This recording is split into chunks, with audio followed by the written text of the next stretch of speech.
Okay, so this question, discuss the continuity when fx is sin x plus cos x, fx is sin x minus cos x, fx is sin x into cos x. Now here you will use the theorems based on algebra of continuity. If you remember, if gx and hx are two continuous functions, then g plus h is continuous, g minus h is continuous, g into h is continuous, and g divided by h is continuous. I hope you remember this. We discussed this in the last video. Now we will use the same thing here. If we are able to prove that sin x is continuous and cos x is continuous individually, then we can by that theorem only we can conclude that sin x plus cos x is continuous, sin x minus cos x is continuous, sin x into cos x is continuous, and even sin x divided by cos x is also continuous. Okay, so all we have to do here is to check whether sin x is continuous or not and cos x is continuous or not. As such, you know that both of them are continuous. You already know the graph of sin x goes like this, right? Throughout the real number line it's continuous only.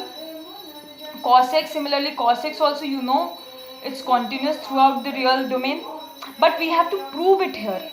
We cannot simply make this rough diagram and show that cos x is continuous. We have to follow the proper procedure for that. Okay, so let gx is equal to sin x.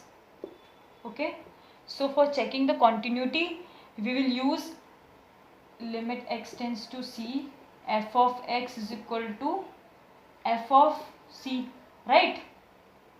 We'll go by this. You see, limit x tends to c, sin of x, right? So if you change it into h tends to 0, you will get sin of c plus h, right? So now you can open this, limit h tends to 0, sin a plus b means sin a cos b plus cos a sin b, right? Now apply the limit. Sin c will be like this, cos 0 1, cos c like this, sin 0 is 0. So what you got? Sin c. So ultimately you got limit x tends to c, f of x is equal to f of c. How? F of c is what? Sin c only, right? Therefore sin x is continuous.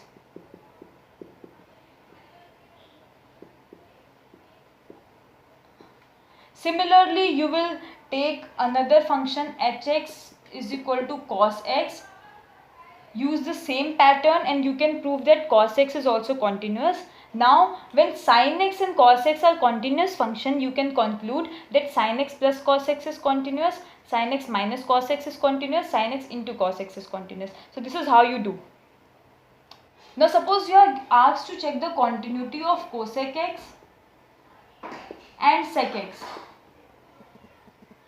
Now you know that sin x is continuous. So if sin x is continuous, then 1 upon sin x is also continuous.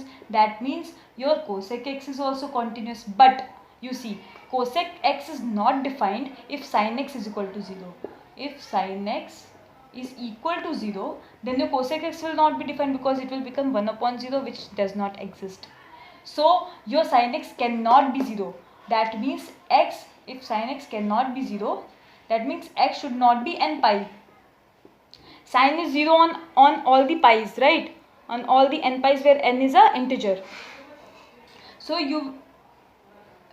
sin x cannot take the values n pi.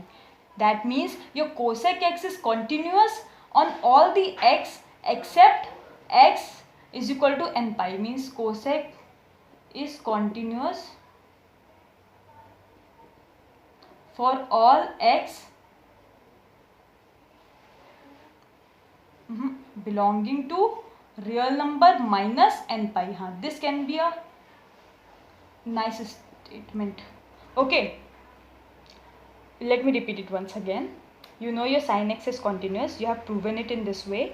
Now if you are asked to check whether your cosec x and sec x are continuous or not, sin x, 1 upon sin x is cosec x, but cosec x is not defined when your sin x is 0. So you will delete all those possibilities. So sin x is 0 on n pi, so you will delete all the n pi. So cosec x is continuous but on x belonging to real number minus n pi. Similarly for the sec x, it's 1 upon cos x, so you will remove all the possibilities where cos x is 0. Cos x is 0 on what? I guess 2n plus pi by 2. On pi by 2 cos x is 0, right? So 2n plus pi by 2. For sec x is continuous on all the x belonging to real number minus 2n plus pi by 2. Now look at this question. Find k so that fx is continuous at x is equal to 5. They are telling you that your function is continuous at x is equal to 5. You have to find the value of k. So if your function is continuous at 5, what does that mean? At some point, if a function is continuous, then left hand limit is equal to right hand limit is equal to f of 5, right? Okay, so we will use this and find the values. So first let us find the left hand limit. Limit x tends to 5 minus f of x.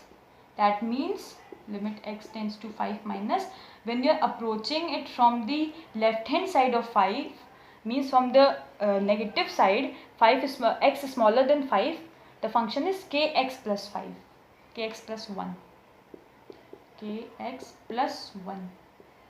Alright, that means limit h tends to 0, it's k of 5 minus h plus 1, right?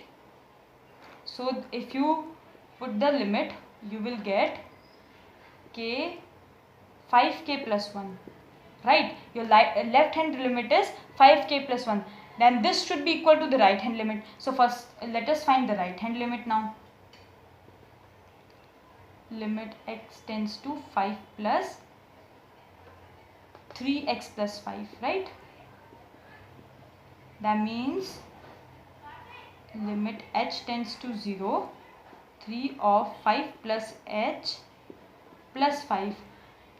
Apply the limit. 15 plus 5, 20.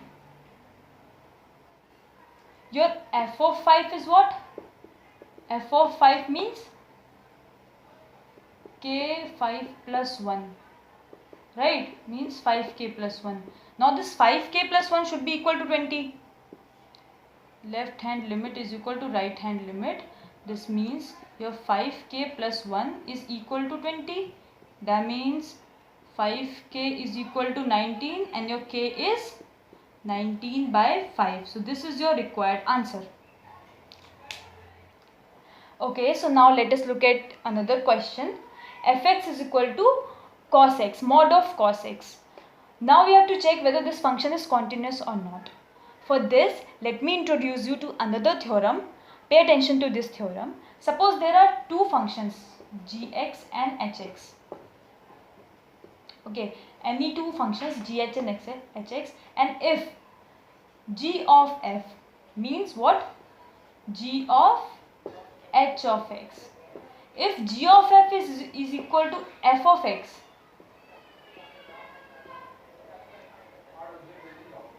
first there are two functions and g of f is equal to fx. Okay, then if gx and hx are continuous, if gx and hx are continuous, then fx is also continuous. You can directly conclude that fx is also continuous. All you have to check is if g of f is equal to f of x or not. Check this statement, you verify this statement, and then if gx and hx are continuous, then fx is continuous. So why have I introduced you to this theorem? You see, fx is comprised of two functions. What two functions? I'll tell you.